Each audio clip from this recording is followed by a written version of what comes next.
there's something really immense. And calling it something is not correct, but I don't want to call it nothing either. There's a space that is your own consciousness, that is before all fixing and all not fixing, and after all of that, and during all of that. So in your willingness to stop a habitual activity, having conversations, working on your computer, using your device, spacing out, fixing yourself, running through your list of what's wrong with you, what's right with you, how much has been fixed, what you need to do.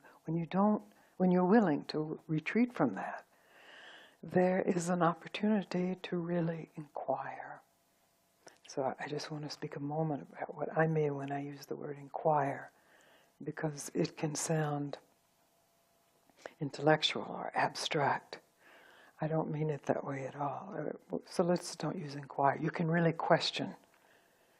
You can ask huge questions of yourself that have nothing to do with fixing yourself, but have everything to do with discovering what it is you don't know.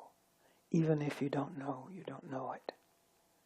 So, to inquire, I mean, Ramana, who is the beginning of this lineage that you are all part of, because we are meeting under that, had the question, who am I? So when this question is fresh, when it doesn't just become a mantra, a repetition, when it's fresh and alive, it stops the activity of mind. Because when you ask that question truly, and you look, you don't find an object. And the mind, the thinking mind, cannot operate without objects. So for a moment there, at least a 1/12 of a second, maybe longer, there's just space. And there's a recognition that in that spaciousness, I am. Not I am as me, as this person, as this unenlightened person, as this enlightened person, just spaciousness, and I am that. So that's where we are coming from when we meet. But because that question, like all speech and all words, like God or truth or consciousness or love, that question too has become polluted and misused and has become another object of the mind, just something to use to fix myself or to get a good feeling I had once that I would like again. So forget that question.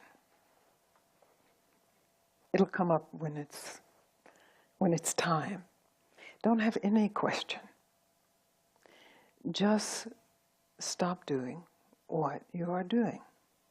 And to stop doing what you're doing, of course, requires the willingness and the maturity to recognize what you are doing, which really gets back to, what am I saying to myself?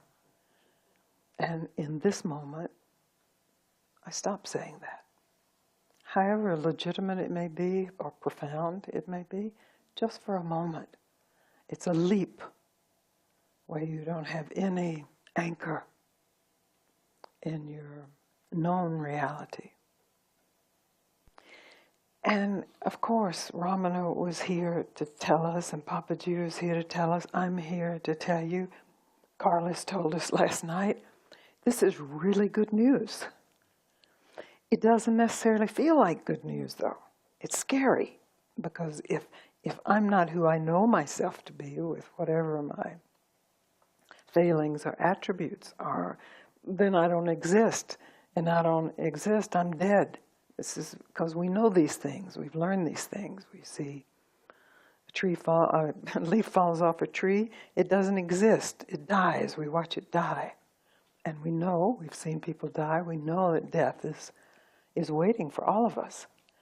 So that brings death to the forefront. And we don't want that, of course. Nothing wrong with not wanting that. We want to live. We want to be. And we think that our thinking keeps us living and being. And this is a thought that maybe doesn't even have a verbal component. It's so deep. Because from the moment we are born, we are conditioned to know I am this and not that. That's the nature of survival. We have to know I'm this one, and that one is either friendly or a threat. I either get away, I hide, I escape, or I fight that one, or I make love with that one. So this is a cessation of that, but in a way that is not going to give you anything. And when you recognize I'm not going to get anything from this, that's when you're very close.